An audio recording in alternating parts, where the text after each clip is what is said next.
Ang kasal na pinagsama ng Diyos ay hindi dapat paghiwalayin.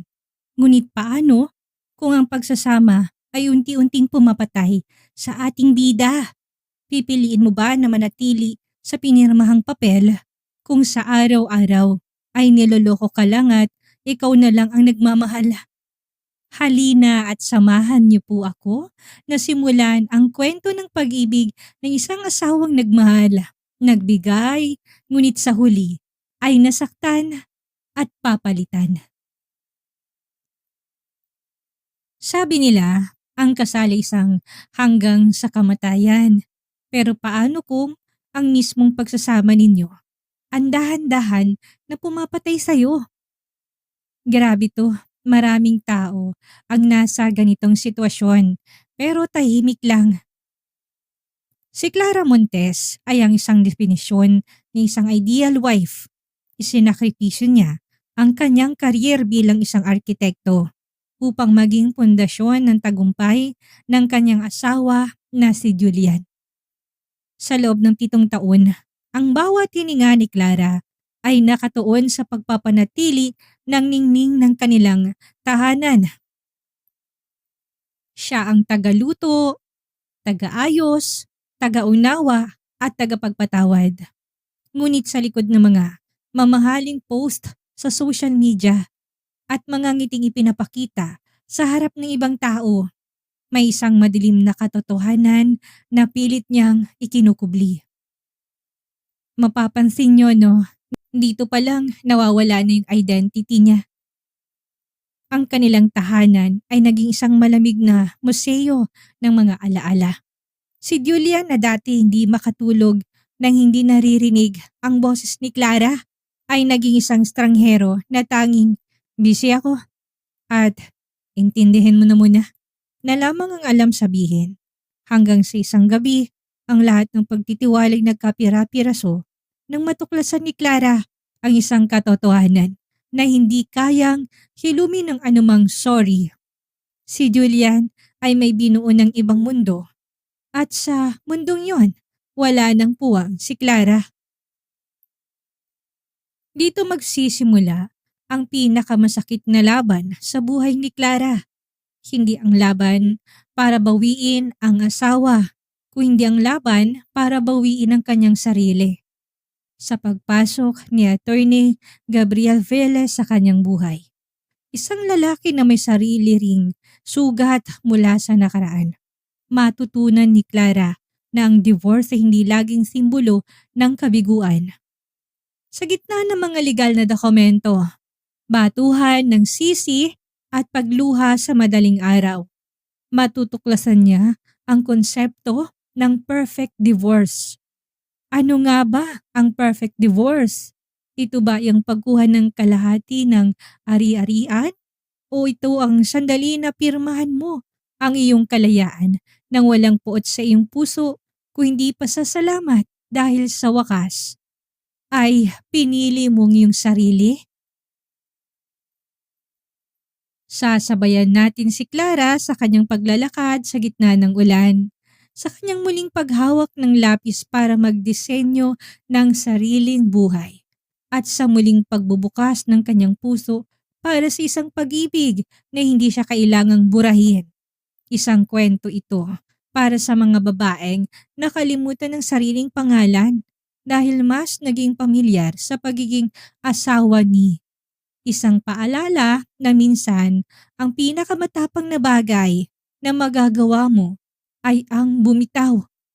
Dahil sa dulo ng bawat masasakit na pagtatapos, may naghihintay na isang bagong simula na mas maliwanag, mas matatag at mas totoo. Handa ka na bang lumaya? Dahil ang pinakamagandang pag-ibig ay hindi laging matatagpuan sa pananatili. Minsan, matatagpuan ito sa pag-alis.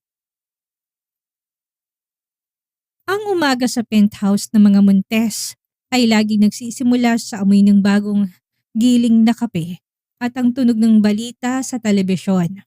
Para sa sinumang titingin mula sa labas, ito ang imahe ng tagumpay. Pero para kay Clara, Ang bawat umaga ay tila isang mabigat na tungkulin na kailangan niyang gampanan. Nilapag niya ang tasa sa tapat ni Julian. Ang kape ay eksaktong timpla, 2 kutsarang asukal, walang gatas, sa temperatura na hindi nakakapaso. 7 taon niya nang ginagawa to. Kabisado niyang bawat kumpas ng buhay ng asawa, mula sa kulay ng kurbata hanggang sa brand ng pabango na ginagamit nito kapag may importante itong kliyente. Malamig ng kape mo, Julian, mahinang sabi ni Clara. Hindi siya tinignan ng asawa. Ang mga mata nito ay nakatutok sa screen ng iPad. Mabilis na nag-scroll sa mga stock market reports. Ipainit mo na lang ulit, Clara. May tinatapos lang ako. Mumuntong hininga si Clara at naupo sa tapat nito. Pinagmasdan niyang lalaking pinangakuan niya ng habang buhay sa harap ng altar. Guwapo pa rin si Julian. Mas nagmukhang kagalang-galang dahil sa tagumpay nito sa real estate. Pero ang mga matang dati puno ng pagsamba sa kanya, ngayon ni tila wala nang nakikitang anino niya. Birthday ni Nanay mamaya. Panimula ni Clara, sinusubukang basagin ang pader ng katahimikan. Nag-book ako dun sa paborito niyang restaurant sa Tagaytay. Sabi mo na nakarang buwan, ibablock mo schedule mo para dito. Dito lang nag-angat ng tingin si Julian. Pero hindi to tingin ng pagmamahal. Ito ay tingin ng pagkabagot. Clara, please. Hindi mo ba nakikita? We're closing the Alvesa deal. Hindi ako pwedeng mawala. Magpadala ka na lang ng malaking basket ng prutas. O kaya ay regaluhan mo na lang ng bagong alahas. Gamitin mo yung credit card ko. Hindi perang kailangan ni Nanay Julian. Ang kailangan niya ay ang presensya natin. Ang kailangan ko, ang presensya mo. Ang boses ni Clara ay nanginginig na. Isang bagay na pilit niyang itinatago sa loob ng maraming taon. Tumayo si Julian at pabagsak na inilapag ang iPad sa mesa. Presensya? Clara, ang presensya ko sa kumpanya ang dahilan kung bakit nakatira ka sa penthouse na ito. Ang presensya ko nagbabayad ng mga luho mo. Huwag mo kong sumbatan na parang wala akong ginagawa para sa pamilyang ito. Pamilya? Aling pamilya, Julian? Yung pamilyang 2 tao lang pero hindi naman nag-uusap. Yung pamilyang ako lang ang lagi naghihintay sa pagkainan hanggang 12:00 ng gabi. Hindi na sumagot si Julian. Kinuha nito ang kanyang coat at dire-diretsong lumabas ng pinto. Ang tanging naiwan ay ang malakas na kalabog ng pagsasara nito at ang amoy ng kanyang mamahaling pabango na unti-unting humahalo sa lamig ng aircon. Naiwan si Clara sa gitna ng dining room. Tinignan niyang kanyang refleksyon sa glass table. Sino bang babaeng ito? Nasaan ng Clara na dati mahusay na arkitekto? Ang babaeng puno ng pangarap at ambisyon. Nawala na siya. Nilamon na siya ng papel ng pagiging Mrs. Julian Montes. Dahan-dahan na kinuha ni Clara ang kanyang cellphone. Ang wallpaper nito ay ang litrato nila noong honeymoon nila sa Paris. Masaya, nakangiti, tila walang katapusan ng pag-ibig.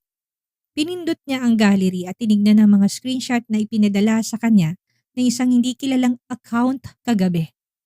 Mga litrato ni Julian yon na may kaakbay na ibang babae sa isang bar. Si Celine, ang head of marketing nito. Sa isang litrato, halata pa ang init ng pagtingin ni Julian sa babae. Ang tingin na matagal nang pumanaw para kay Clara. Doon sa gitna ng luha at panginginig, isang desisyon ang nabuo. Hindi na ito tungkol sa selos. Hindi na ito tungkol sa galit. Ito ay tungkol sa respeto sa sarili.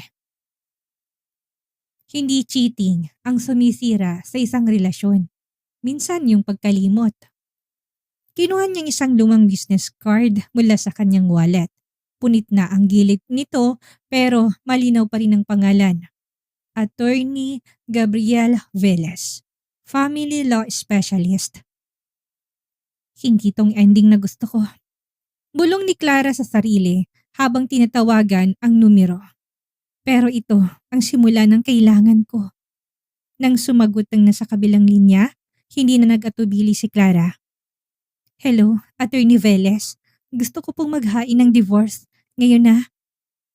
Ang opisina ni Attorney Gabriel Velez ay hindi katulad ng mga napapanood ni Clara sa pelikula. Walang malalaking chandelier o nakakalulang taas ng kisame.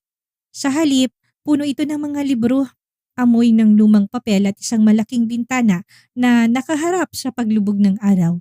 Simple pero matatag. Parang ang taong nagmamay-ari nito. Maupo ka, Clara. Bungad ni Gabriel. Ang kanyang boses ay malalim at kalmado. Isang malaking kaibahan sa paasik na pananalita ni Julian. Naupo si Clara. Pilit na pinagdidikit ang kanyang mga tuhod habang mahigpit na nakahawak sa kanyang designer bag. Kiramdam niya, sa bawat segundong lumilipas ay hinuhusgahan siya ng mga pader ng opisinang yun. Sino ba naman ang matinong asawa na maghahain ng divorce sa isang tagumpay at mayamang lalaki? Salamat sa pagtanggap sa akin, Gabriel. Attorney Velez. Nautal na sabi ni Clara. Ngumiti ng bahagya si Gabriel. Gabriel na lang. Magkakilala na tayo bago pa man naging Montes ang apelido mo, Clara. Naalala ko pa nga nung ikaw ang nangunguna sa mga plate natin sa architecture school. Natigilan si Clara. Isang masakit na kirot ang humaplos sa kanyang dibdib. Oo, magkakilala sila ni Gabriel ng kolehiyo. Si Gabriel ay nasa law school noon habang siya ay kumukuha ng arki noon. Si Gabriel ang isa sa mga humanga sa kanyang mga disenyo. Pero lahat ng yun ay kinalimutan niya nang piliin niya ng maging asawa na lang. Ino nga ang problema, Gabriel. Hindi ko nakilala ang Clara na yon.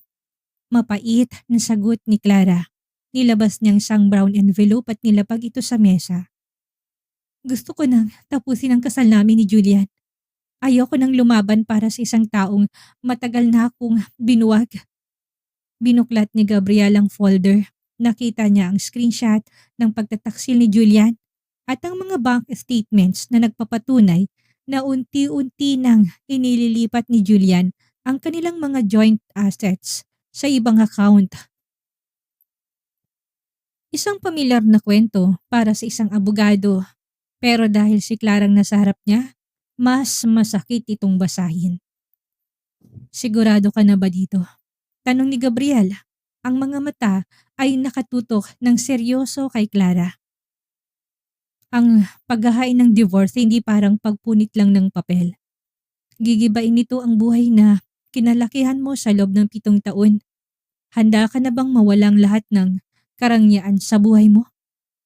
Tumingala si Clara. Pilit na pinipigilan ang pagtulo ng luha. Gabriel, 7 taon ako na nakatira sa isang magandang bahay na wala namang pundasyon. Para ako nakatira sa isang blueprint na hindi kailanman naitayo. Mas pipiliin ko pa na tumira sa isang barong-barong ng saygay sarili kong dignidad kaysa sa isang penthouse na puno ng kasinungalingan. Tumango si Gabriel. May kinuha siyang isang dokumento at nilapag ito sa harap ni Clara. Para makuha natin ang perfect divorce na sinasabi mo, kailangan nating maging matalino. Julian is powerful. Gagamitin niyang lahat para palabasin na ikaw ang nagkulang. Pero hindi niya alam, ang isang arkitektong tulad mo ay marunong magbasa ng mga lamat bago pa gumuho ang gusali. Sa gitna ng usapan, biglang nag-ring ang phone ni Clara. Si Julian. Hindi to sinagot ni Clara. Hinayaan niya lang ito na mag-ring hanggang sa mamatay. Sa unang pagkakataon, sa loob ng maraming taon, naramdaman niyang isang uri ng kapangyarihan. Ang kapangyarihan na hindi sumunod. Ano ang unang hakbang? Tanong ni Clara. Ang unang hakbang ay ang pag-alis mo sa bahay ninyo. Sagot ni Gabriel. Ngayong gabi rin, huwag kang mag-iiwan ng bakas kung nasan ka. Hayaan mo siya na hanapin ang presensya mo sa loob ng bahay na sinasabi niyang binayaran niya. Para malaman niya kung gaano to kalamig kapag wala ka na. Lumabas si Clara sa opisina ni Gabriel na may dalang bagong lakas. Habang naglalakad siya sa parking lot, naramdaman niya ang hangin sa kanyang muka. Malungkot pa rin, oo, masakit pa rin ang bawat takbang. Pero sa likod ng sakit na yun ay may isang maliit na apoy ng pag-asa. Minsan, hindi bagong pag-ibig ang darating, kundi ang taong magpapaalala kung sino ka talaga. Dahil sa gabing ito, hindi na siya uuwi para magtimpla ng kape na hindi naman iinumin. Uuwi siya para mag-impake ng kanyang sariling buhay. 11:00 na ng gabi nang pumasok sa penthouse ni Julian.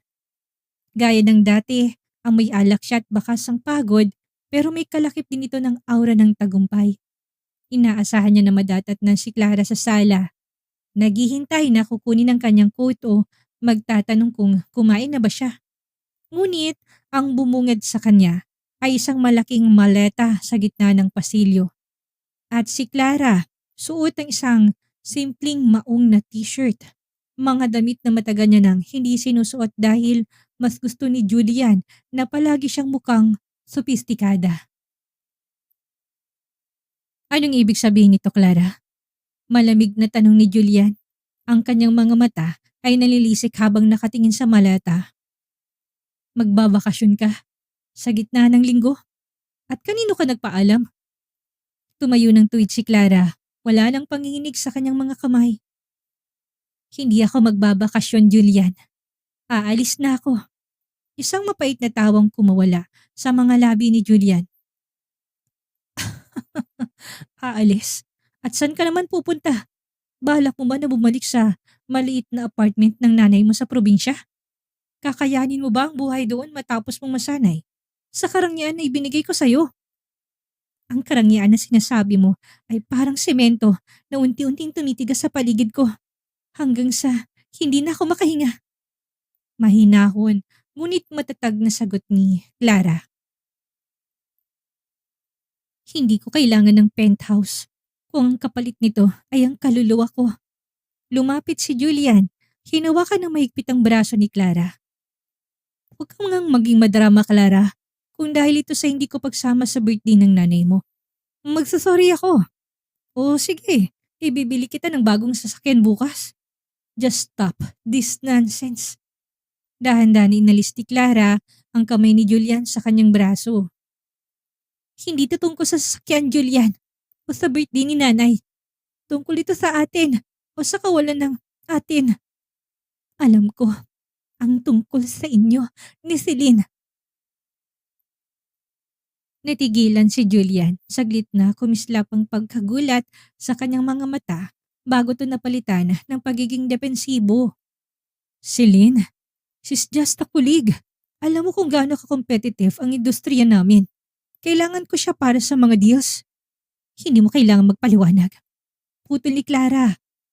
Dahil hindi na ako interesado sa mga dahilan mo. Nakapag-file na ako ng divorce, Julian. Ang mga papeles ay ipapadala na sa opisina mo bukas. Parang bombang sumabog ang salitang divorce sa loob ng tahimik na silid na yon. Namula ang mukha ni Julian sa galit. Divorce? Sa bansang ito? Sisirain mong pangalan ko para lang sa isang hinala? Hindi ko pipirmahan yan. Iingatan ko ang reputasyon ko, Clara. At hindi kita papayagan na madungisan yun. Wala akong pakialam sa reputasyon mo, Julian. Ang mahalaga sa akin ay ang kalayaan ko. Wika ni Clara habang hinilang kanyang maleta patungo sa pinto. Kapag lumabas ka sa pintuang yan, Clara, mawawalang lahat ng sayo, sigaw ni Julian. Ang pera, ang katayuan, ang lahat ng pinaghirapan ko para sayo. Tumigil si Clara ng tapat ng pinto. Lumingon siya ng huling beses. Hindi nang may galit, kundi nang may habag. Yun ang pagkakamali mo, Julian. Akala mo lahat ng bagay ay may presyo. Akala mo para sa akin ang ginagawa mo. Pero ang totoo, para lang yan sa ego mo. 7 taon ako na naging dekorasyon sa buhay mo. Ngayon, gusto ko naman na maging arkitekto ng sarili kong kapalaran. Dito na nagsishift yung power, no? Hindi na siya nagmamakaawa. Pumipili na siya para sa sarili niya. Sa pagpihit ni Clara ng doorknob, naramdaman niya ang isang matinding bigat na nawala sa kanyang dibdib. Sa labas ng penthouse, naghihintay ang isang lumang sasakyan. Si Gabriel. Nang makita ni Gabriel si Clara na lumabas na may dalang maleta, bumaba siya at tinulungan ito na isakay ang gamit. Walang imikan, pero sa isang tingin lang ni Gabriel, naramdaman ni Clara na hindi siya nag-iisa. Handa ka na ba? Tanong ni Gabriel habang pinapaandar ang makina.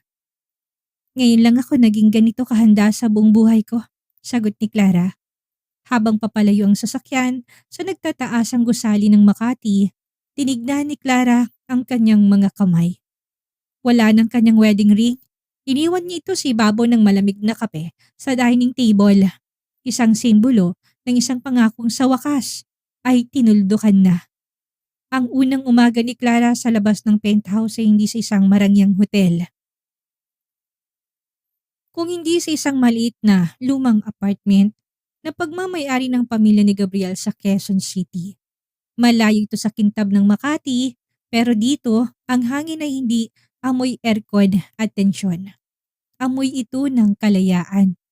Ngunit ang katahimikang iyon ay agad na nabasag nang subukan ni Clara na gamitin ang kanyang debit card para bumili ng simpleng almusal sa convenience store sa kanto. Ma'am, decline po ang card ninyo, sabi ng cashier habang nakatingin sa screen. Sinubukan ni Clara ang kanyang credit card. Ganon din ang resulta. Insufficient funds, card block. Napangiti ng mapait si Clara. Alam na niya, hindi magpapatalo si Julian nang hindi gumaganti. Sa mundo ni Julian, ang pera ay kadena. At ngayon na tinangka ni Clara na tumakas, hinigpitan ni Julian ang pagkakasakal sa kanya. Pasensya na miss, sabi ni Clara habang ibinabalik ang tinapay at kape. Lumabas siya ng tindahan na ang tanging baon ay panginginig ng kanyang mga kamay. Pagbalik niya sa apartment, nadatnan niya si Gabriel na naghihintay. May dalang 2 paper bag ng pagkain at mga papeles. Hinarangan niyang lahat, Gabriel. Bungad ni Clara, ang boses ay puno ng pagkabigo. Wala akong pera. Wala akong access sa kahit na anong joint account namin. Gusto niya ako na magmakaawa na bumalik dahil wala akong pambili kahit na tubig. Inilapag ni Gabriel ang pagkain sa mesa at hinarap si Clara. Inaasahan na natin yan, Clara. Julian is a predator. He starves prey before he strikes. Pero nakalimutan niyang isang bagay. Hindi ka biktima. Ikaw ay isang professional. Nilabas ni Gabriel ang isang lumang folder mula sa kanyang bag. Nang buksan ito ni Clara, nalaki ang kanyang mga mata. Ito ang kanyang mga architectural sketches noong college at ang ilang mga disenyong ginawa niya bago siya ikinasal. Paano mo ito naitago? Tanong ni Clara. Nahanap kong mga to sa archives ng school nung nalaman ko na nag-quit ka sa practice. Sagot ni Gabriel. Clara, may isang maliit na firm na pagmamay-ari ng kaibigan ko. Naghahanap sila ng konsultan para sa isang bagong residential project sa Batangas. Hindi to kasing laki ng mga projects ni Julian. Pero sapat ito para makatayo ka sa sarili mong mga paa. Tiningnan ni Clara ang kanyang mga kamay. Gabriel, 7 taon na ako na hindi humahawak ng drafting pen. Baka hindi ko na alam kung paano mag-skill. Baka lipas na mga idea ko. Ang talento ay hindi parang pera na pwedeng i-freeze ng asawa mo. Seryosong sabi ni Gabriel. Nasa dugo mo na yan at itong sandali para patunayan sa kanya. At higit sa lahat sa sarili mo na hindi mo kailangan ng pirma niya para magkaroon ng halaga. Sa gabing yun, habang ang buwan ay nakasilip sa maliit na bintana, muling humawak si Clara ng lapis. Sa simula, ang mga guhit ay tila nanginginig. Parang ang kanyang kalooban. Pero habang tumatagal, ang bawat linya ay nagiging matapang. Nagde-design siya ng isang bahay. Isang bahay na may malalaking bintana para sa liwanag at mga pintong hindi kailanman magkukulong sa sino mang papasok.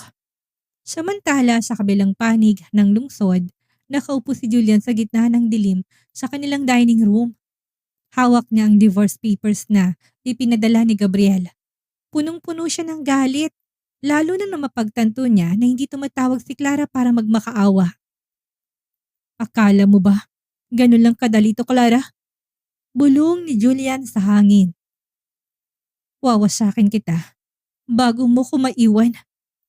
Hindi alam ni Julian, ang babaeng wawasakin niya abala na sa pagbuo ng isang pundasyon na hindi niya kailanman kayang tibagin.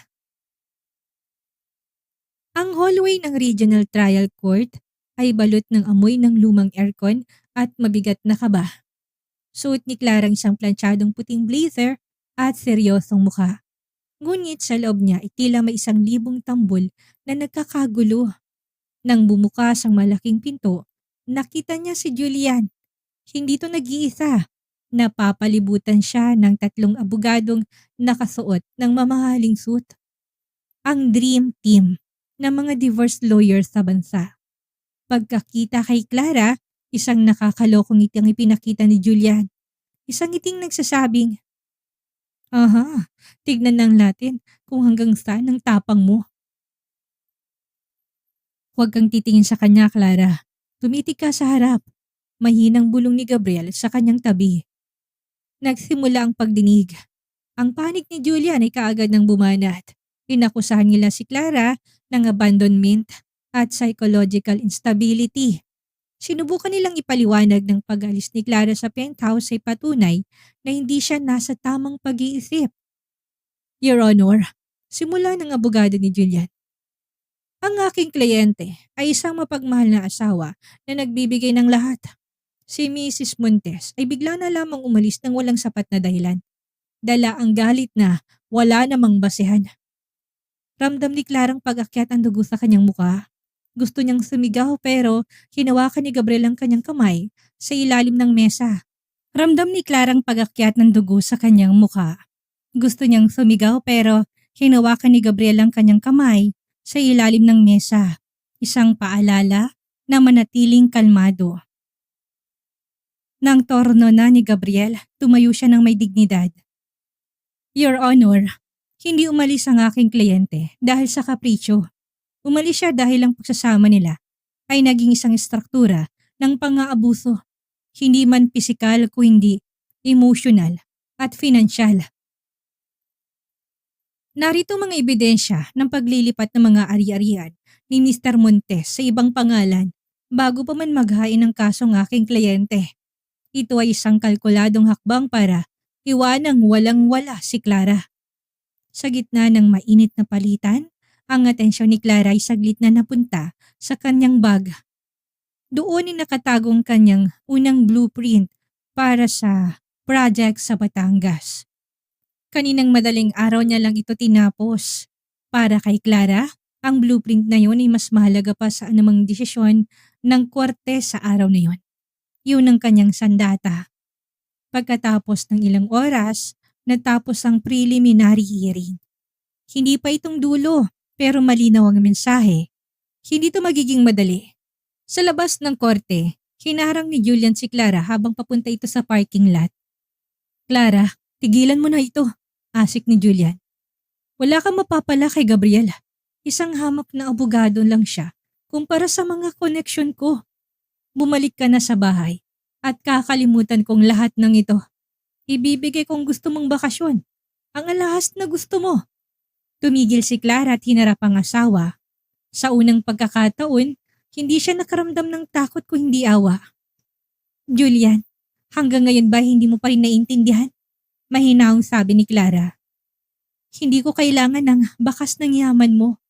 Ang hinahanap ko ay ang sarili ko na matagal mo itinago sa likod ng mga alahas na yan. At tungkol kay Gabriel, hindi lang siya abogado ko. Siya ang taong nagpapaalala sa akin na ako isang arkitekto. Isang bagay na pilit mong pinalimot sa akin. Tinalikuran ni Clara si Julian at sumakay sa sasakyan ni Gabriel.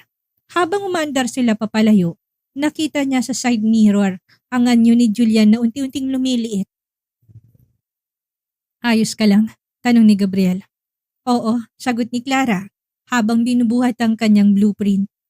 Dahil bukas, pupunta ako sa Batangas. Sisimulan ko na ito yung unang gusali ng bagong buhay ko. Ang Batangas ay sinalubong si Clara ng init ng araw at ang maalat na simoy ng dagat. Ngunit hindi siya narito para magbakasyon. Suot ang kanyang hard hat at hawak ang mga blueprint na ilang gabi niyang pinagpuyatan. Tumapak siya sa lupang pagtatayuan ng Lumina Residences. Sinong arkitek? Tanong ng isang foreman na si Mang Doming habang nakatingin sa kanya mula ulo hanggang paa. Baka sa mukha nitong pag-aalinlangan. Akala namin lalaki ang papadala ng firm. Ngumiti ng bahagya si Clara. Isang ngiting puno ng kumpiyansa na matagal niyang hindi naisuot. Ako si Clara Montes at ang disenyong hawak niyo ay akin. May problema ba tayo sa mga sukat, Mang Doming? Sa loob ng ilang oras, pinaliwanag ni Clara ang bawat detalye ng pundasyon. Hindi siya nagpatinag sa mga bulungan ng mga trabahador. Ipinakita niya na kahit 7 taon siyang nawala sa industriya, ang kanyang paningin sa espasyo at sining ay mas tumalas pa dahil sa mga luha na naglinis sa kanyang mga mata. Gayunpaman ang kapayapaan na nahanap niya sa trabaho ay mabilis na nabulabog. Isang puting sasakyan ang huminto sa tapat ng construction site. Balik siya sa zero, pero ito yung totoong growth. Bumaba si Celine, ang babaeng naging mitya ng pagkawasak ng kanyang kasal. So, totoo ngang balita, bungad ni Celine habang nagtatanggal ng sunglasses. Mula sa penthouse ng Makati, heto ka na ngayon sa putikan. How the mighty have fallen, Clara. Hindi huminto si Clara sa pagtingin sa kanyang plano. Kung nandito ka para pag-usapan ng site, Celine, makipag-ugnayan ka sa office. Pero kung nandito ka para sa personal na bagay, nag-aaksaya ka lang ng oras. Malinis ang putik dito kumpara sa mundo na kinalalagyan mo. Namula si Celine sa galit. Huwag kang masyadong kampante. Alam mo ba kung sinong major investor ng development na ito? Ang kumpanya ni Julian. Isang tawag lang niya, Clara. Mawawala sa yung project na to. Julian wants you back on your knees begging. Bakit hindi mo nalang pirma ng settlement na inaalok niya? Bibigyan ka niya ng milyon-milyon. Manahimik ka lang. Tumigil si Clara at hinarap si Celine. Sabihin mo kay Julian, huli ng lahat. Hindi niya na ako mabibili. At tungkol sa project na ito, let him try to pull out. Mas malaking mawawala sa kanya kapag nalaman ng board of directors na ginagamit ng kumpanya para sa personal na paghihiganti sa asawa niya. Classic manipulation, no? Kapag hindi ka nila mabibili, tatakutin ka nila. Nang makaalis si Celine, naramdaman ni Clara ang panginginig ng kanyang tuhod. Hindi pala madali ang tumayo ng mag-isa. Maya-maya pa ay nag-vibrate ang kanyang phone. Isang text mula kay Gabriel. Nabalitaan kong pagpunta ni Celine yan. Don't let them get into your head, Clara. You are building something bigger than a house. You are building your freedom. I'm here if you need me. Napangiti si Clara. Sa gitna ng alikabok ng construction site, naramdaman niyang isang uri ng init na hindi galing sa araw. Yun ang init ng suporta ng isang taong naniniwala sa kanya nang walang hinihinging kapalit. Nang hapon niyon, habang pinagmamasdan ni Clara ang paglubog ng araw sa dalampasigan ng Batangas, kinuha niyang kanyang sketchbook. Hindi na bahayang iginuhit niya, kung hindi isang larawan ng isang babaeng nakatayo sa tuktok ng isang bundok. Hawak ang sarili niyang mga pakpak. Ngunit ang hindi alam ni Clara, may isang mas malalim pang plano si Julian. Hindi lang karir niyang gustong sirain ito, kundi pati ang reputasyon ni Gabriel. Maliwanag ang sikat ng araw sa Batangas, ngunit tila bumalot ng dilim ang mundo ni Clara nang makita niyang sunod-sunod na notifications sa kanyang cellphone. Isang blind item mula sa isang sikat na gossip blog ang mabilis na kumakalat. The architect of deceit, isang kilalang socialite wife, ang nakipagtanan na nga ba sa kanyang gwapong abogado bago pa man maghain ng divorce. Kasama sa post ang mga malabong litrato nila ni Gabriel na magkasama sa isang coffee shop. At ang pagpasok ni Clara sa apartment ni Gabriel nung gabi na lumaya siya. Bagamat malabong mga anggulo, ay sadyang kinuha para magmukhang sweet silang dalawa. Ang mga comments ay malulupit. Kaya naman pala gustong makipaghiwalay, ay maipinalit na. O kaya ay, kawawa naman si Mr. Montes, pinagtataksilan na pala. Naramdaman ni Clarang panunuyoy ng kanyang lalamunan. Alam niyang gawa-gawa ito ni Julian o ni Celine para wasakin ang kanyang kredibilidad sa korte. Ma'am Clara, ayos lang po ba kayo? Tanong ni Mang Doming na mapansing namumutla siya habang hawak ang blueprints. Ayos lang Mang Doming, mauna na muna ako. Paalam ni Clara, kumari pa siya ng takbo patungo sa kanyang sasakyan at agad na tinawagan si Gabriel. Gabriel, nakita mo ba ang... Nakita ko na, Clara. Mahinahon na sagot ni Gabriel sa kabilang linya. Bagamat bakas ang seryosong tono. Huwag kang mag-alala. Alam nating lahat na character assassination to. Inaasahan ko na gagawin ni Julian ang dirty tactics nito para makuha ang simpatya ng publiko at ng judge. Pero ang trabaho ko, ang reputasyon mo bilang abogado. Gabriel, baka madami ka sa gulo ko. Nag-aalalang sabi ni Clara. Clara, makinig ka. Bilang abogado, sanay ako sa ganito. Pero bilang kaibigan mo, mas inaalala kong nararamdaman mo. Huwag kang magtatago. Mas lalo nilang iisipin na totoong balita kapag hindi ka nagpakita. Nang hapon niyon, nagtagpo ang dalawa sa isang tahimik na parke. Malayo sa mga mata ng media. Napansin ni Clara na tila pagod si Gabriel, pero ang mga mata nito ay nananatiling matatag. Bakit mo to ginagawa, Gabriel? Tanong ni Clara habang nakatingin sa malayo. Maaari kang mawala ng lisensya kung mapapatunayan nila na may unethical na ugnayan tayo habang tumatakbo ang kaso. Tumingin si Gabriel sa kanya at sa isang saglit ang profesional na pader ay gumuho.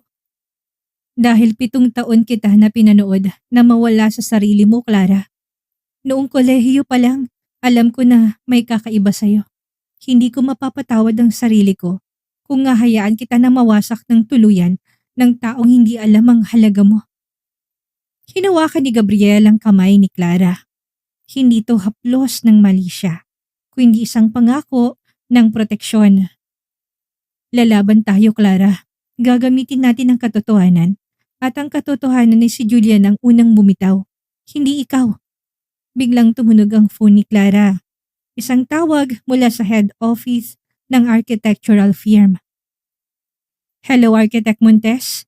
May problema tayo. Maraming investors ang nagtatanong tungkol sa kumakalat na balita. Sinususpend na muna ang project mo sa Batangas hanggat hindi nalilinis ang pangalan mo. Binitawan ni Clara ang phone. Ang pundasyong pilit niyang tinatayo ay muling nayanig. Ngunit sa pagkakataon na ito, sa halip na maiyak, naramdaman niyang isang matinding galit. Galit na nagbibigay sa kanya ng lakas. Gabriel, wika ni Clara, ang mga mata ay nagniningas na. Ayoko nang magtago. Gusto ko nang harapin si Julian.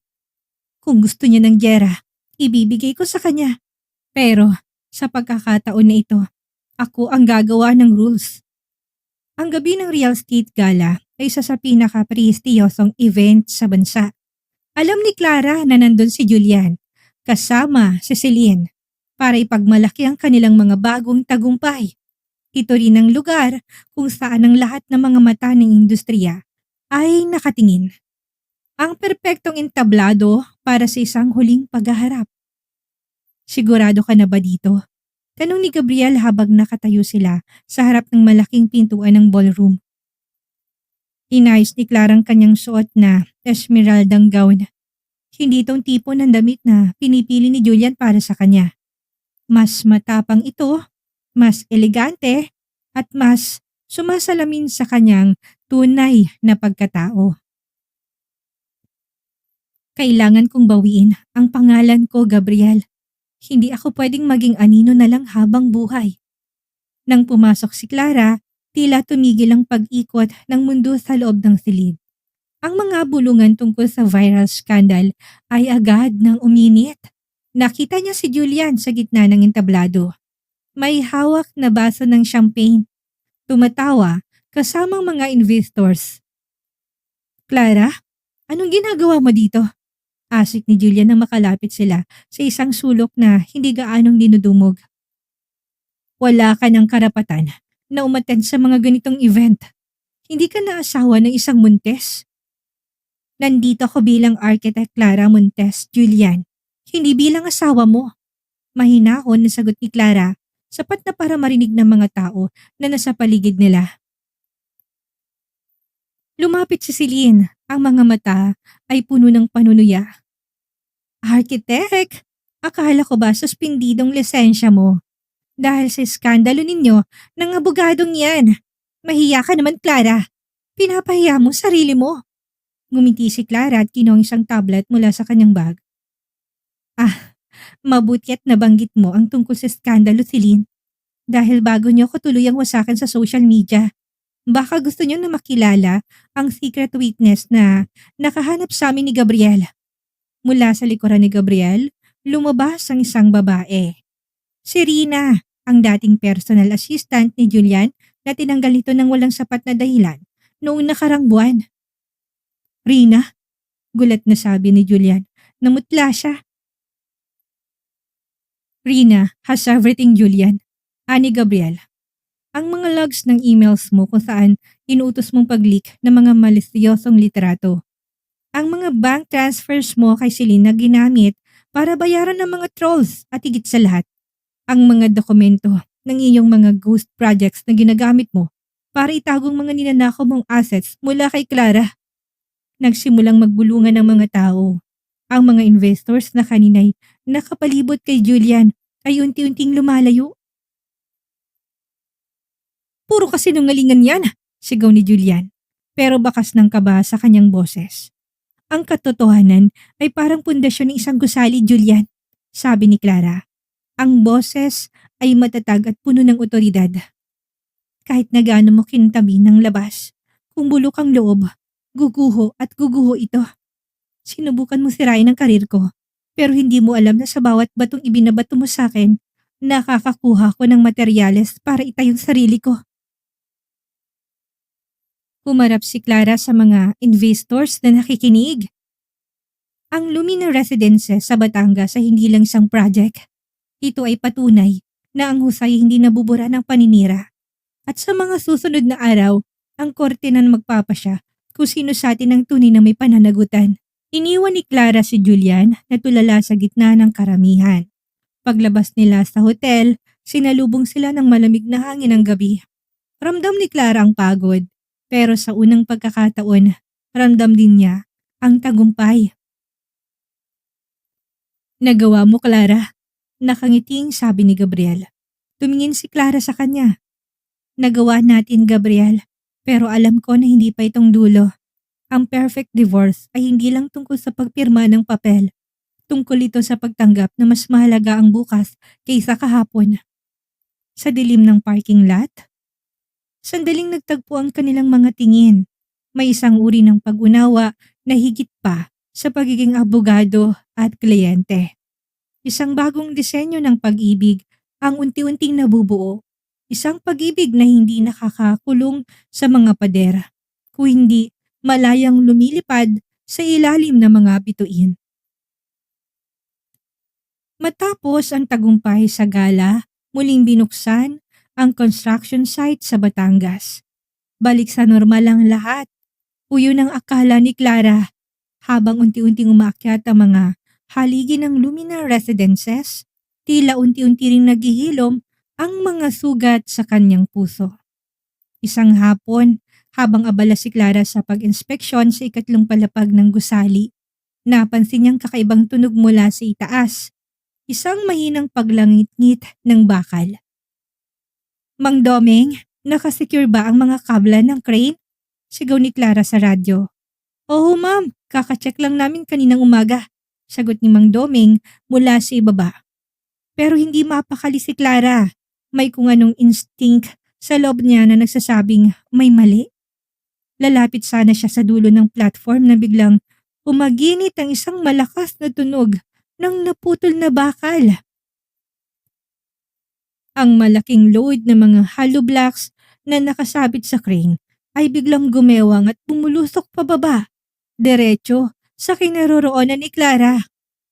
Ma'am Clara, alis dyan! Sigaw ng mga trabahador. Mabilis ang pangyayari. Tumalon si Clara patungo sa isang mas matatag na beam. Pero ang lakas ng impact ng pagbagsak ng mga materyales ay naging saninang pagyanig ng scaffoldings. Nahulog si Clara sa isang mas mababang level. At ang kanyang binti ay naipit sa ilalim ng ilang piraso ng kahoy at bakal. Diyos ko ma'am! Sa gitna ng alikabok at gulo, isang pamilyar na sasakyan ang huminto sa site. Hindi si Gabriel ang bumaba, kundi si Julian. Halatang galing ito sa isang business meeting sa malapit at dumaan para sana muling kausapin si Clara. Nang makitang nangyari, tila nawalang lahat ng kayabangan sa katawan ni Julian. Clara! Sigaw ni Julian habang tumatakbo patungo sa gumuhong bahagi. Clara, naririnig mo ba ako?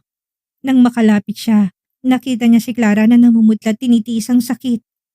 Sinubukan ni Julian na buhatin ng mga bakal, pero huli ng lahat para sa kanyang ego. Ang mga trabahador na kanyang minamalit niya ang siyang nagtulong-tulong para iligtas ang kanilang arkitekto. Huwag mo akong hawakan, Julian, mahinang sabi ni Clara habang inaalalayan siya ni Mang Doming. Kahit nahirap sa paghinga, ang mga mata ni Clara na natiling matalim. Huwag mong dungisan ang trabahong ito ng mga kamay mo. I was just worried, Clara. Look at this place. It's a death trap. Sinasabi ko sa'yo, hindi mo kaya ito ng mag-isa. Giit ni Julian, pilit pa ring sinisiksik ang kanyang papel bilang tagapagligtas. Eksakto naman na dumating si Gabriel. Umahangos at halos hindi makahinga sa pag-aalala. Nang makitang kalagayan ni Clara, agad siyang lumuhod sa tabi nito. Clara, huwag kang malikot. Ipapatingin natin yan sa doktor. Sabi ni Gabriel. Ang boses ay nanginginig sa takot na baka may nangyaring masama sa babaeng unti-unti nang nagiging mundo niya. Tumingin si Clara kay Gabriel at pagkatapos ay kay Julian. Nakita mo bang pagkakaiba, Julian? Si Gabriel, nandito siya dahil sa akin. Ikaw nandito ka dahil gusto mong patunayan na tama ka't mali ako. Hindi aksidente ang nangyaring ito. Alam ko na may kinalaman ka sa pagsabotahe sa site na ito. Natigilan si Julian. Ang kanyang pananahimik ay tila isang kumpisal. Imbestigahan niyong lahat. Utos ni Gabriel sa mga pulis na dumating na rin sa site. Lahat ng suppliers na may connection kay Mr. Montes kailangang busisiin. Habang sinasakay si Clara sa ambulansya, hawak ni Gabriel ang kanyang kamay. Sa kabila ng sakit ng kanyang binti, nakaramdam si Clara ng isang uri ng kapayapaan. Ang pagguho ng scaffolding ay hindi naging simbolo ng kanyang pagbagsak, kundi isang pagkakataon para tuluyan ng makita ng tunay na kulay ng mga tao sa paligid niya. Gabriel, mahinang tawag ni Clara habang nasa loob ng ambulansya. Bakit, Clara? May masakit ba? Hindi, nakangiting sabi ni Clara. Ngayon ko lang napagtanto, ang perfect divorce pala, hindi ang legal na labanan. Ito ay ang pag-alis ng guho na nakaraan para makatayo sa isang pundasyon na hindi na kailanman mayayanig ng takot. 3 linggo ang lumipas matapos ang insidente sa construction site. Bagamat nasa recovery period ng kanyang binti, hindi hinayaan ni Clara na mapako siya sa kama. Ang maliit na apartment na tinutuluyan niya ay naging isang mini studio. Nakakalat ang mga sketch, mga sampol ng tile at mga architectural magazine sa paligid. Isang gabi dumating si Gabriel na may dalang mga paboritong pagkain ni Clara at isang makapal na brown envelope. Sabi ng doktor, kailangan mo magpahinga. Pero bakit parang mas marami ka pang natapos sa trabaho ngayon? kaysa nung wala kang bali. Biro ni Gabriel habang nilalapag ang pagkain sa mesa. Ngumiti si Clara, ang mga mata ay may bagong kislap.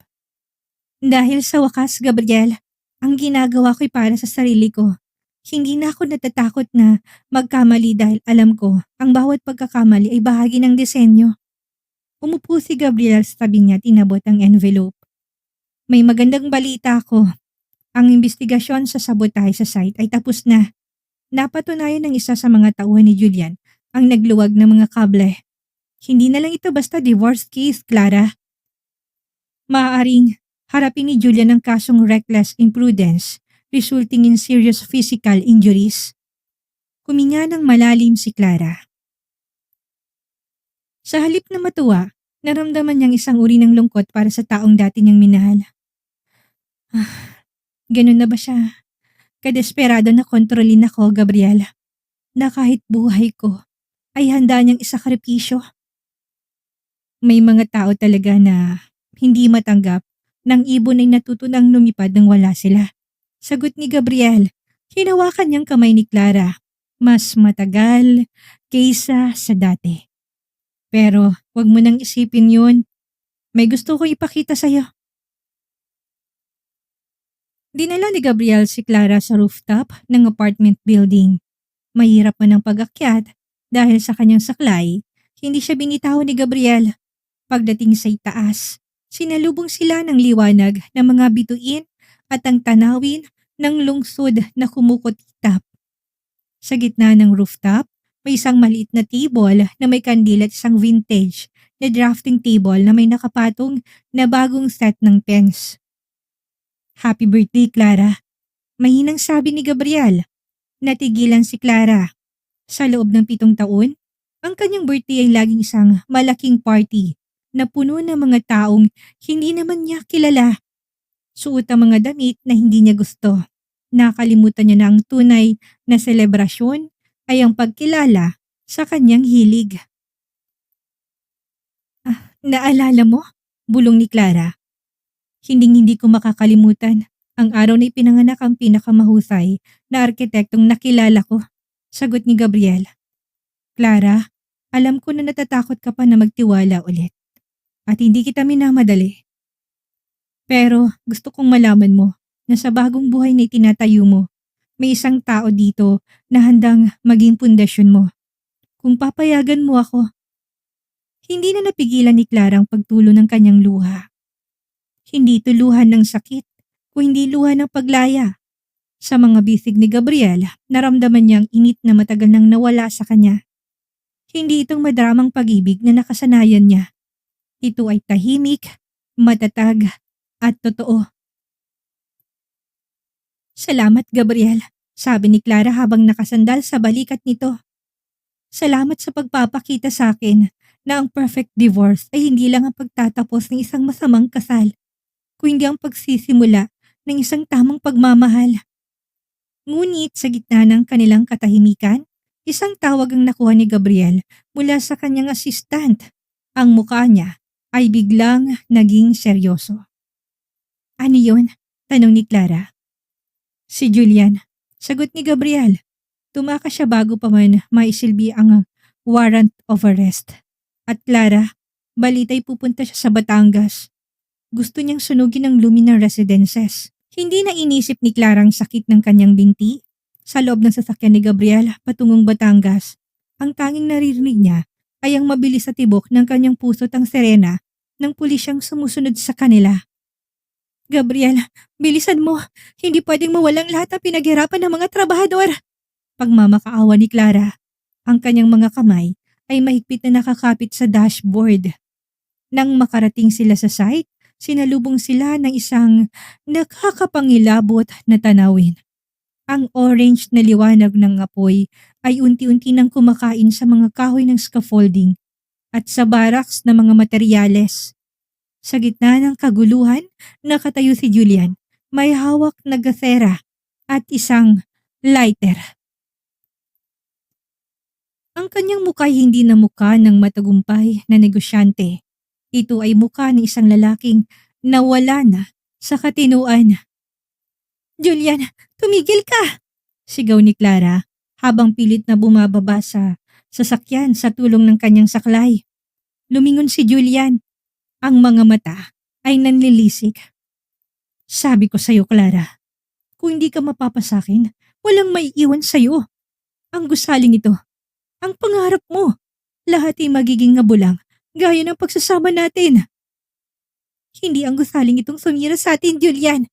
Ikaw ang sumira sa sarili mo. Sigaw ni Clara. Pilit na lumalapit kahit na pinipigilan ni Gabriel. Huwag kang lalapit, Clara. Babala ni Gabriel habang dahan-dahan na lumalapit kay Julian para agawin ng lighter. Julian, tapos ng laro. Marami nang nakakita. Huwag mo nang dagdagan ang kasalanan mo. Laro? Tumawa ng malakas si Julian. Isang tawa na puno ng pait. 7 taon ko siyang kinontrol, Gabriel. 7 taon siya na naging sunod-sunuran. Ngayon, dahil lang sa'yo, natuto siyang sumagot. Natuto siyang lumaban. Ibinato ni Julian ng gasera sa isang tumpok ng mga sako ng simento at kahoy. Agad na lumiyab ang apoy. Sa gitna ng init, nakita ni Clara ng isang trabahador na natrap sa loob ng barracks. Si Mang Doming na sumubok na patayin ang apoy kanina pero naabutan ng usok. Mang Doming! Sigaw ni Clara. Hindi na nag-isip si Clara. Binitawan niyang kanyang saklay at pilit na naglakad. Tinitiis ang hapdi ng kanyang binti. Nakita ni Gabriel ang balak ni Clara at agad itong sumunod. Clara, wag! Mapanganib! Pero si Clara, ang arkitektong dati sunod-sunuran, ngayon isang babaeng handang sumabak sa apoy para sa mga taong naging pamilya niya sa trabaho. Nagawang pasukin ni na Gabriel at Clara ang barracks. Sa loob, nakahandusay si Mang Doming. Tulong-tulong silang dalawa na hinilang matanda palabas habang ang mga kisame ng pansamantalang barracks ay nagsisimulang gumuho. Nang makalabas sila, saktong dumating ang mga bomber at mga pulis. Pinalibutan nila si Julian. Wala nang nagawa. Si Julian kundi ihulog ang lighter at lumuhod sa lupa. Umiiyak na parang bata habang pinoposasan. Hingal na hingal si Clara. Puno ng uling ang mukha at nanginginig ang katawan. Tinignan niya ang Lumina Residences. Bahagyang nadarang ng apoy ang ilang bahagi pero nanatiling matatag ang pundasyon. Lumapit si Gabriel sa kanya at niyakap siya ng mahigpit. Ligtas na, Clara. Ligtas ng lahat. Tumingin si Clara kay Julian na sinasakay sa presinto. Wala na siyang naramdamang galit. Tanging habag na lamang para sa isang taong naging bilanggo ng sarili niyang kadiliman. Hindi itong perfect divorce na naisip ko noong una. Bulong ni Clara kay Gabriel. Pero itong kailangang mangyari para tuluyan ng mamatay ang nakaraan. Sa gitna ng usok at bumbero, sumandal si Clara kay Gabriel. Alam niyang bukas, kailangan nilang maglinis ng abo. Pero alam din niya, nasa ilalim ng abong iyon, ang lupang kinatatayuan niya ay sa wakas ay kanya na talaga. Matapos ang madulang gabi sa Batangas, ang balita tungkol sa tangkang panununog ni Julian ay naging mitya ng kanyang tuluyang pagbagsak. Ngunit sa loob ng korte, para sa pinal na pagdinig ng kanilang divorce at property settlement, isang hindi inaasahang panauhin ang dumating. Si Doña Aurora Montes, ang ina ni Julian na matagal nang naninirahan sa ibang bansa. Lahat ay nagulat nang tumayong matanda bilang saksi. Hindi para sa kanyang anak, kundi para kay Clara. Your Honor, panimula ni Doña Aurora. Ang boses ay puno ng otoridad at pagsisisi. Narito ako para ibigay ang mga dokumentong itinatago ng aking anak. Ang kumpanyang Montes Realty ay hindi binuo ni Julian ng mag-isa. Ang puhunan at ang unang 3 malalaking disenyo na nagpayaman sa kumpanyang ito ay galing sa portfolio ni Clara na ninakaw ni Julian bago pa sila ikinasal. Napaigtad si Clara sa kanyang upuan. Tumingin siya kay Julian na ngayon ay nakayuko, hindi makatingin sa sariling ina. Ginamit ni Julian ang talento ni Clara at ginawa itong sarili niyang pangalan. Patuloy ni Doña Aurora. Bilang kapalit, Ikinulong niya si Clara sa papel ng isang asawa para hindi ito makapagsalita o makabalik sa industriya. Ang lahat ng yaman na tinatamasa ni Julian ngayon ay pag-aari ni Clara ayon sa moral at legal na aspeto. Dahil sa revelasyong ito, mabilis na nagbago ang ihip ng hangin. Ang hatol ng korte ay malinaw. Ang divorce ay iginawad. At dahil sa fraud at pagtataksil, higit sa 70% ng mga ari-arian at ang kontrol sa kumpanya ay napunta kay Clara. Sa labas ng korte, huling beses na nagkaharap sina Clara at Julian bago ito tuluyan na dalhin sa kulungan para sa kasong arson at frustrated homicide. Bakit, Julian? Mahinang tanong ni Clara. Bakit kailangan na umabot sa ganito? Dahil alam ko na mas magaling ka sa akin, Clara. Pag-amin ni Julian, ang boses ay basag. Natakot ako na kapag naging matagumpay kang arkitekto, hindi mo na ako kakailanganin. Kaya sinira kita para manatili ka. Maling-mali ka, Julian, sagot ni Clara. Kung hinayaan mo lang ako na lumago, baka naging matatag pa ang pundasyon natin. Pero pinili mo na magtayo ng palasyo sa ibabaw ng kasinungalingan. Pag-alis ng mga pulis, nilapitan ni Gabriel si Clara. Tapos na, Clara. Malaya ka na. Hindi lang sa papel ko, hindi sa katotohanan. Ngunit may isang bagay na bumabagabag kay Clara. Inabot niya kay Gabriel ang isang asul na envelope na natanggap niya kaninang umaga. Ito ay isang imbitasyon mula sa isang sikat na architectural firm sa Milan, Italy. Isang master's scholarship ang internship para sa mga arkitektong nagpapakita ng husay sa sustainable design, ang mismong kategorya ng kanyang project sa Batangas. It's a once-in-a-lifetime opportunity, Clara, sabi ni Gabriel, bagamat baka sa kanyang mukha ang lungkot sa posibilidad ng kanilang paglalayo. Tumingin si Clara kay Gabriel. Pero paano tayo? Paanong nasimulan natin? Hinawakan ni Gabriel ang magkabilang balikat ni Clara. Ang perfect divorce ay para sa iyong sarili, Clara. 7 taon kang nawala. Gayon ang oras para hanapin mong dulo ng iyong mga pangarap. Huwag kang mag-alala sa atin. Ang tunay na pundasyon, kahit gaano kalayo, hindi nagigiba. Sa gabing yun, habang nakatingin si Clara sa kanyang passport at sa mga papeles ng kanyang kumpanya, napagtanto niyang isang bagay. Ang kalayaan ay hindi lang palang pag-alis sa isang taong nanakit sa iyo. Ito ay ang pagkakaroon ng lakas ng loob na lumipad patungo sa sarili mong langit, kahit gaano pa ito kalayo sa iyong nakasanayan. Ang paliparan ay laging puno ng mga kwento ng pagsalubong at pamamaalam. Ngunit para kay Clara, ang araw nito ay simbolo ng kanyang muling pagsilang. Hawak ang kanyang passport at ang scholarship papers patungong Milan. Tinignan niyang kanyang refleksyon sa salamin ng departure area. Wala nang babaeng laging nakayuko at takot magkamali. Ang nasa harap niya ngayon ay isang architect na handang mag-design ng sariling bukas. Sigurado ka ba na ayaw mo ihatid kita hanggang sa loob? Biro ni Gabriel, bagamat bakas sa kanyang mga mata, ang pilit na itinatagong lungkot. Ngumiti si Clara at tinawakan ng mga kamay ng abogado. Kailangan ko tong gawin na mag-isa. Gabriel, sa loob ng 7 taon, lagi ako na may nakasandal na anino. Ngayon gusto kong maramdaman kung paano tumayo, gamit ang sarili kong mga paa. Kahit nasa gitna ng banyagang lupa. Hihintayin kita, seryosong pangako ni Gabriel. Hindi mahalaga kung gaano katagal. Ang mga pader na binuo natin sa loob ng ilang buwan ay mas matibay pa sa anumang gusaling nakita ko. Isang huling yakap ang pinagsaluhan nila bago tuluyang tumalikod si Clara. Habang paakyat ng eroplano, naramdaman niyang magkahalong kaba at pananabik.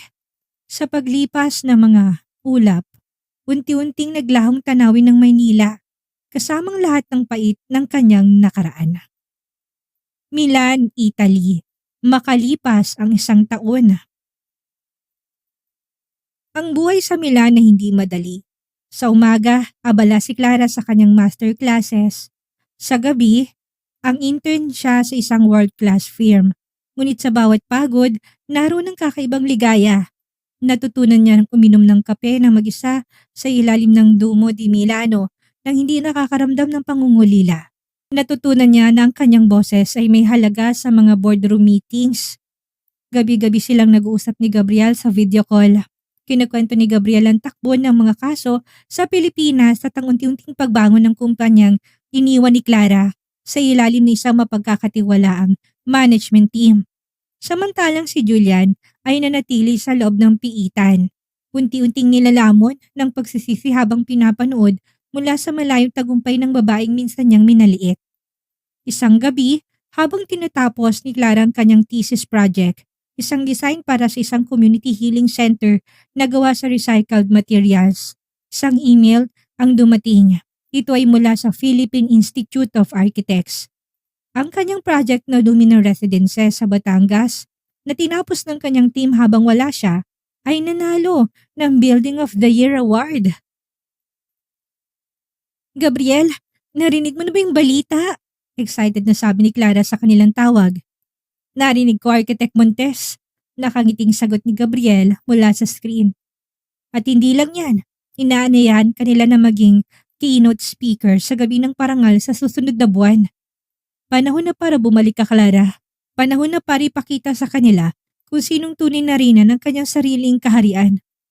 Habang nakatingin si Clara sa labas ng kanyang bintana sa Milan, napagtanto niya na ang perfect divorce ay hindi natapos sa pagpirma ng mga papel.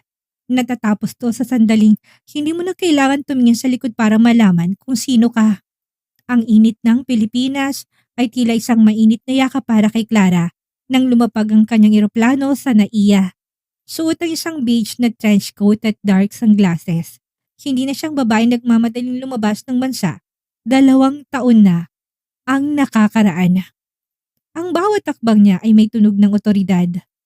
Ang bawat sulyap niya ay puno ng layunin. Welcome home, Architect Montes! Bungad ni Gabriel. Hindi nagbago si Gabriel. Suot pa rin itong kanyang signature na seryosong muka na kagad lumalambot kapag nakikita si Clara. Ngunit sa pagkakataon nito, hindi lang simpleng yakap ang namagitan sa kanila. Isang matagal na pagtitig na tila nagbabasa sa lahat ng kwentong hindi nila naisulat sa mga chat at video calls. Salamat, Gabriel. Parang mas lalong tumibay ang mga gusali sa paligid Biro ni Clara habang sumasakay sa sasakyan. Hindi lang mga gusali ang tumibay, Clara. Pati ang paghihintay ko. Sagot ni Gabriel na may halong pilyong ngiti. Ngunit sa likod ng masayang pagbabalik, isang balita ang sumalubong kay Clara sa kanyang opisina sa Makati.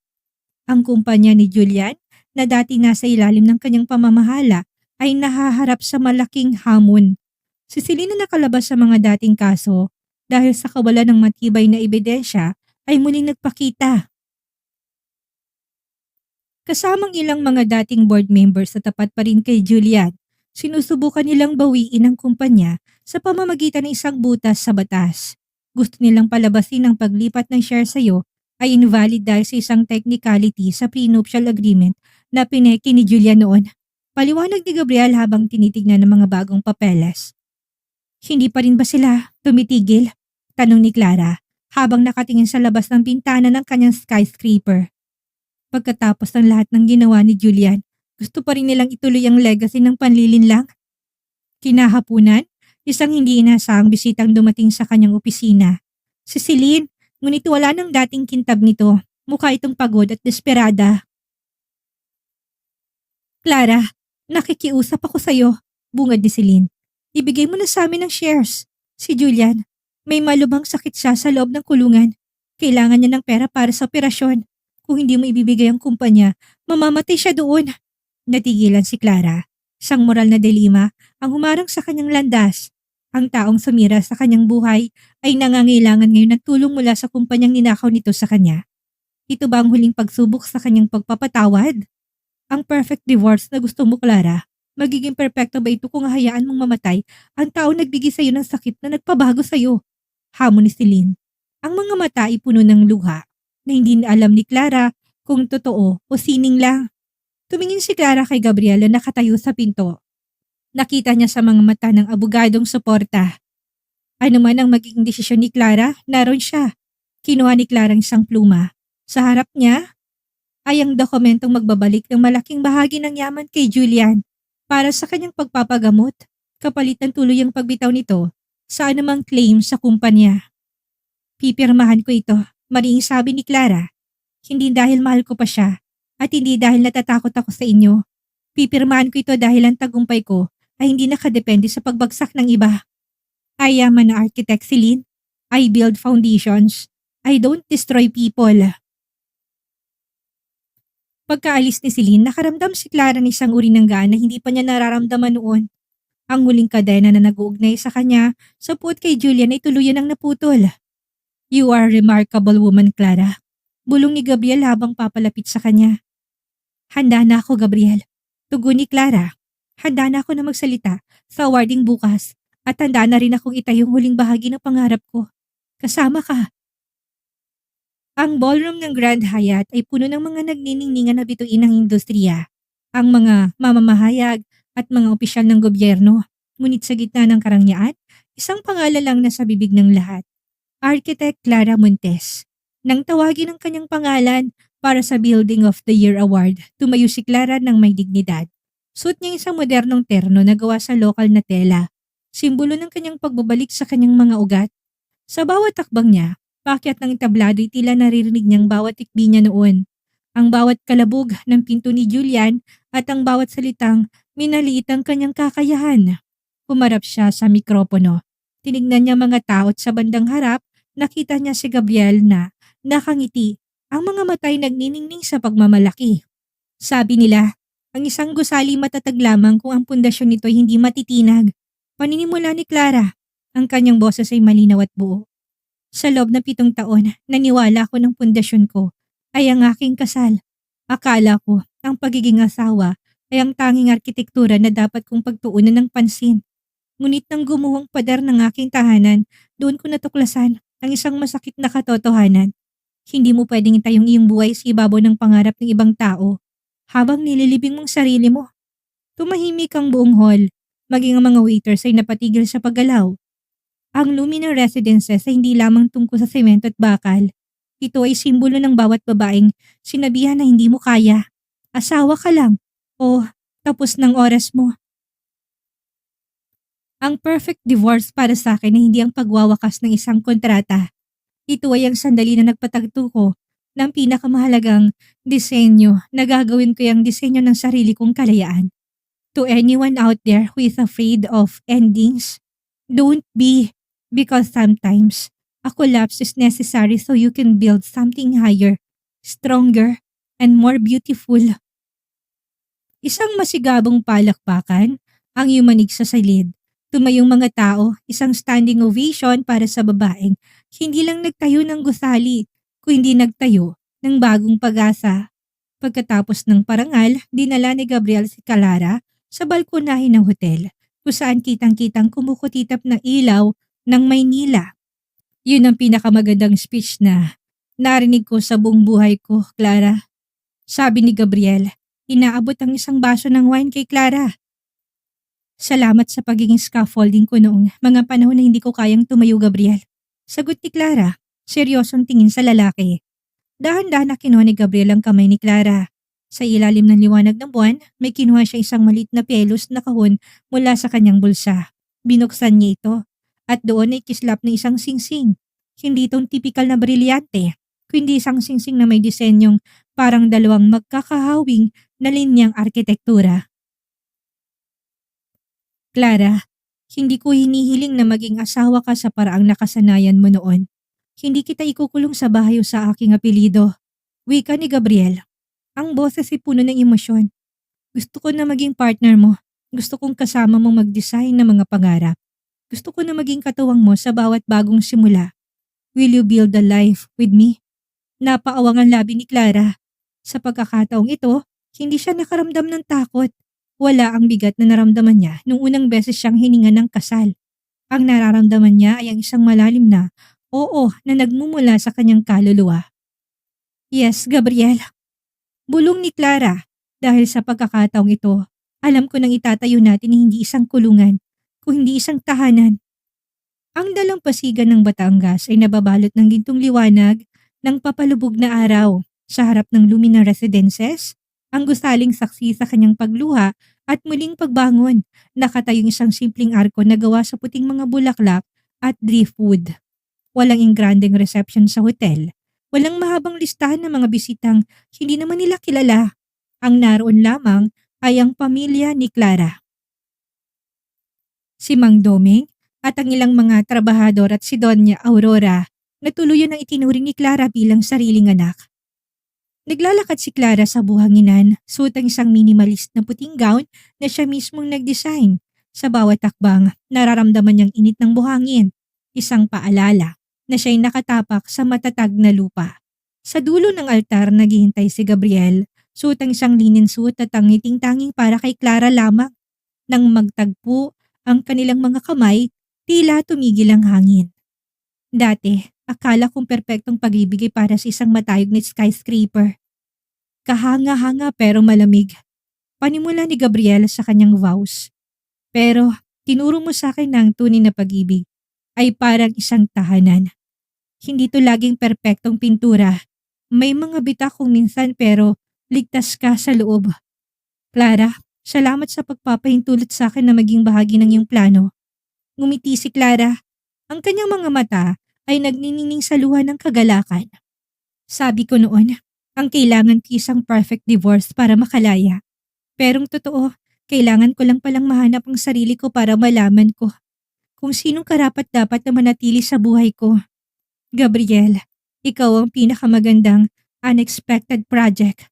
Kasama mo, hindi na ako natatakot sa kahit na anong bagyo. Sa harap ng dagat at ng mga tao nagmamahal sa kanila, silyado ng kanilang pangako. Isang salik na hindi nagmamadali, kundi puno ng katiyakan. Isang huling closure. Isang buwan matapos ang kasal, nakatanggap si Clara ng isang huling balita tungkol kay Julian. Matagumpay ang naging operasyon nito, ngunit pinili nitong manatili sa isang tahimik na bahay bakasyonan sa probinsya pagkatapos makalabas ng kulungan sa pamamagitan ng conditional pardon. Sa huling sulat na ipinadala nito kay Clara, walang hiling ng pagbabalik. Tanging dalawang salita lamang. Salamat, patawad. Hindi na sumagot si Clara pero ipinagdasal niyang katahimikan ng puso nito. Doon niya nalaman na ang tunay na closure hindi nanggagaling sa usapan, kundi sa kawalan na nangpait sa iyong kalooban. Ang bagong bukas. Ngayon si Clara hindi na lang asawa ni. Siya ay si Architect Clara Montes Velez, ang CEO ng isang architectural firm na tumutulong sa mga kababaihan na nagnanais na bumalik sa kanilang propesyon pagkatapos ng mga personal na krisis. Habang nakatayo sila ni Gabriel sa balcony ng kanilang sariling bahay, isang bahay na sila mismong nagtulong na i-design, pinagmamasdan nilang pag-akyat ng buwan, isinandal ni Clara ang kanyang ulo sa balikat ng asawa. Ano ang iniisip mo, architect? Tanong ni Gabriel habang yakap siya mula sa likuran. Iniisip ko lang, sagot ni Clara nang may matamis ng ngiti, na ang pinakamagandang ending pala ay hindi ang pagtatapos ng kwento, kundi ang pagyakap sa katotohanan ng bawat araw isang pagkakataon para muling mag-design ng mas magandang simula. Sa ilalim ng mga bituin, alam ni Clara na sa wakas ang kanyang buhay ay nasa tamang sukat, tamang timpla, at tamang pundasyon. Dahil ang ending na kinatatakutan niya noon ay ang simula pala na kailangan niya na para maging buo. 5 taon ang mabilis na lumipas mula nang maganap ang kasalan sa Dalampasigan sa Batangas. Ang Lumina Residences ay hindi na lamang isang gusali. Ito ay naging isang buhay na komunidad na kinikilala sa buong bansa. Ngunit para kay Clara, ang kanyang pinakamahalagang project ay matatagpuan sa loob ng isang maaliwalas at modernong bahay sa itaas ng burol ng overlooking sa dagat. Mama, look! I built a tower! Sigaw ng malit na tinig mula sa sala.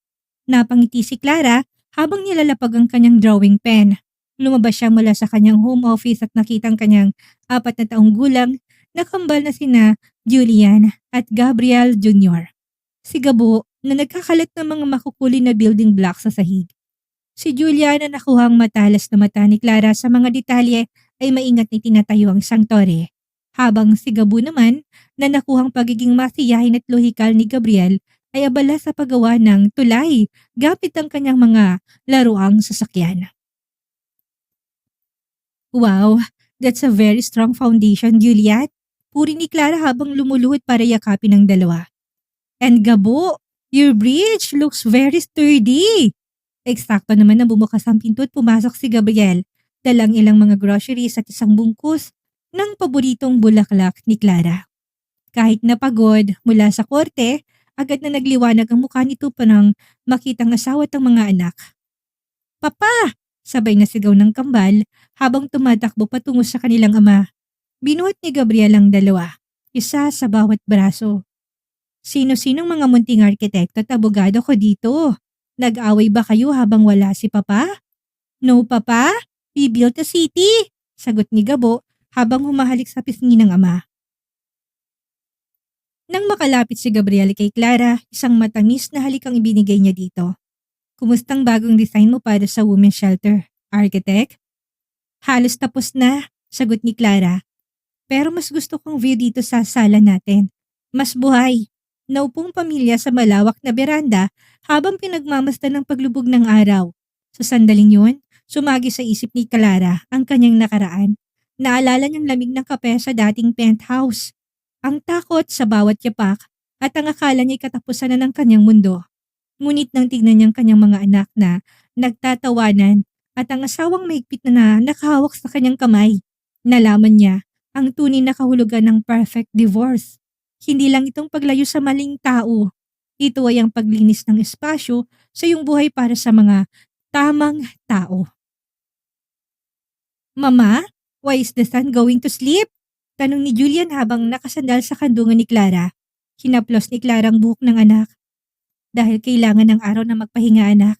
Para bukas pagising natin, meron na namang bagong simula. Isang bagong araw para bumuo muli ng magagandang bagay. Tumingin si Gabriel kay Clara. Ang mga mata ay puno ng paghanga. You really are the best architect, Clara. Look at this life you built. We built it, Gabriel. Pagtatama ni Clara. Together. Habang unti-unting lumilitaw ang mga bituin. Alam ni Clara ng kanyang blueprint ay kompleto na.